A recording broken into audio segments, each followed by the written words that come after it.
Well, thanks for clicking on to the May Outlook edition of Vogan's US Outlook. It's Friday the 22nd of April, and we've had a very chilly month overall across the northern and eastern side of the continent. But it looks as if we're going to continue to maintain a more blocky look into the month of May, I think, as we see that negative Arctic oscillation, North Atlantic oscillation continuing to rule the overall hemispheric pattern, not just North America, but the hemispheric pattern overall. And I think this is going to lead to a warmer than normal northern part of the United States. The northern tier of the country, I think, will end up being a warmer than normal, seeing a warmer than normal May, but it will also be drier than normal. And this may be something that has significance later down the road as we get into the early and middle part of the summer season.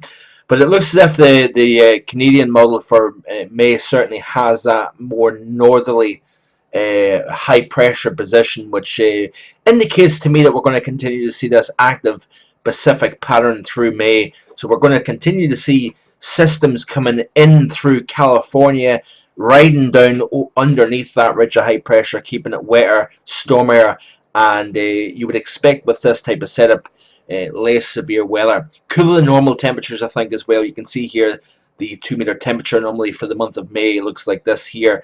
So it does indicate a warmer than normal Canada, but average, possibly below average, depending on just how active that southern storm track is.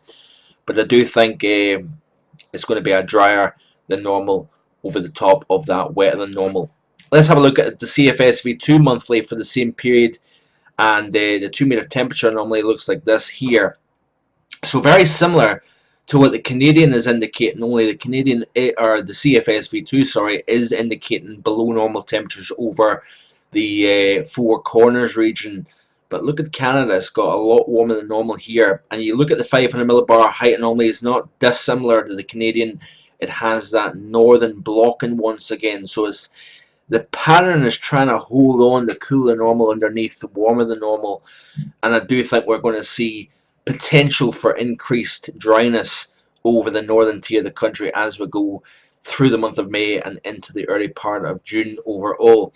A quick sneak peek at the CFSV2 into the month of June looks like this here. So we continue to maintain that high pressure over the top of the kind of neutral to slightly below average pressure here underneath here. So it does indicate that we are going to see a warmer May than what we did see during the month of April across the Great Lakes in the northeastern half of the country. But it's going to be interesting to see just how much storm activity we see underneath that block and high pressure here to the north.